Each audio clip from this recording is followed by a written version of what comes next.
Now, 6 people are trying to fill the seat of Mayor of Victoria. We will now introduce you to the last candidate, Jacob Sauseda. So let's go to 25 News Now anchor Don Brubaker for more.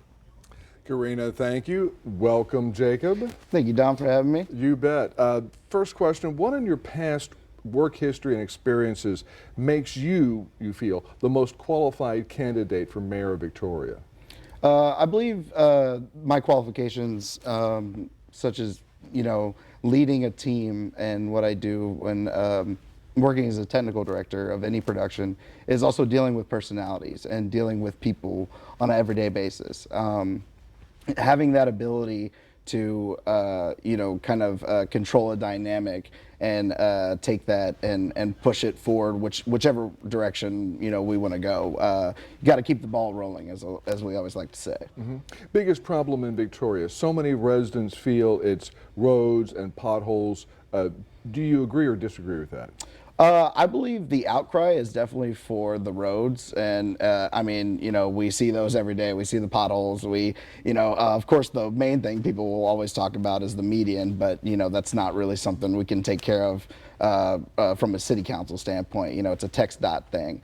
And then when it comes to the main thing that a lot of people also like to talk about is homeless panhandlers, things of that nature. But I feel like things of those types have to be dealt with a compassion, something that I feel like we've kind of strayed away from. We don't understand that these people deal with circumstances that lead them into situations that they have no control over, and I think that's something we can do a lot better of, taking care of that homeless population and panhandlers, and however you want to determine them.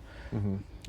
The city of Victoria needs a new chief at the fire department. What do you think that person needs to be a success?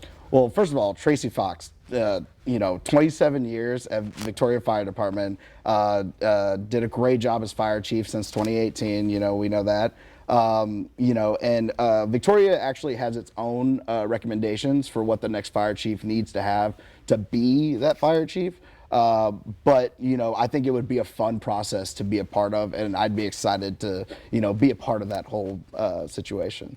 How do you plan to address the city's growth and development? Diversify, diversify, diversify. I mean, I believe that, Victoria does certain things very well, such as, trade and agriculture. But we definitely need to hit on different markets. We need to expand our economy in itself. I have friends that have small businesses, and, I think, leaning towards these newer generations, which is a growing demographic right now. I mean, it's, the 25 to 29 is actually the highest demographic right now, which, I'm kind of right at that cutoff.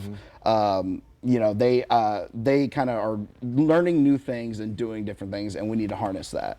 Finally, how do you prioritize the city budget with so many things going on? Well, to prioritize, I would just look at the fundamentals, right? It's kind of like what they say in football. Look at the fundamentals. Look at the things that we really need, such as, EMS, fire, police, things that we can expand on, and things that really aren't needed that we can cut on. And then another situation is Victoria is actually at a close to 18% poverty rate. And there is a 14% Texas poverty rate, 12.4% national rate. That's something we got to do better on, and something that we need to address along those lines as well, just to say. All right, Jacob Sauseda, thank you so much for coming and taking the questions. Thank you, Don. Appreciate it. Karina, back to you. Don, thank you. Here's a look at the other 5 candidates: Josephine Solis, Dwayne Crocker, Carissa Winters, Peter Brown, and Robert Constantine. You can learn more about these candidates at crossroadstoday.com. So here is your viewer poll this afternoon. You can scan that QR code on your screen to vote. The question is, which mayoral candidate are you supporting right now? Your options are Josephine Solis, Dwayne Crocker, Carissa Winters, Peter Brown, Robert Constantine, or Jacob Sauseda. We want to hear your opinion on this. Come to crossroadstoday.com/vote to take part. And of course, we're going to have an update later on 25 News Now at 6.